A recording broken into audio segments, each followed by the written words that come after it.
അപ്പം നമ്മുടെ ചേനയൊക്കെ പുഴുങ്ങിക്കഴിഞ്ഞു. അപ്പം നമുക്കിതൊന്ന് കഴിച്ചു നോക്കാം. വേവുന്ന ചേനയാണ്, അപ്പം വളരെ സോഫ്റ്റ് ആണ് വേവുന്ന ചേന.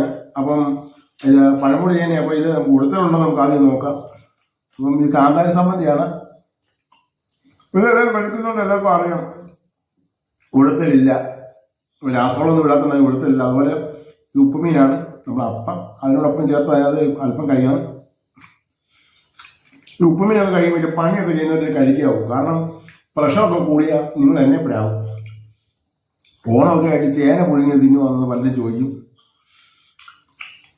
ഇങ്ങനെയൊക്കെയുള്ള വെറൈറ്റി ഫുഡ്സ് കഴിക്കണം. ഇതൊക്കെ പഴയ എല്ലാ വീട്ടിലുമുള്ള ഫുഡ് ഇതായിരുന്നു. ഇപ്പൊ ഫാഷനൊക്കെ മാറിയാണ് പലരും ഇതിനെക്കുറിച്ച് പറയാത്തത്. ഞാൻ ഇതിനെക്കുറിച്ച് എനിക്ക് അങ്ങനെ ഒരു ചമ്മലൊന്നുമില്ല. എല്ലാ ഫുഡും കഴിക്കും. എനിക്ക് ചേന വളരെ ഇഷ്ടമാണ്. നല്ല ഈ പണിയൊക്കെ കഴിഞ്ഞിട്ട് വന്നിട്ടാണ് ചേന കഴിക്കുന്നത്. അപ്പോൾ നമുക്ക് തടിയൊന്നും വെക്കുന്നത്, പക്ഷേ എനിക്ക് നല്ല തടി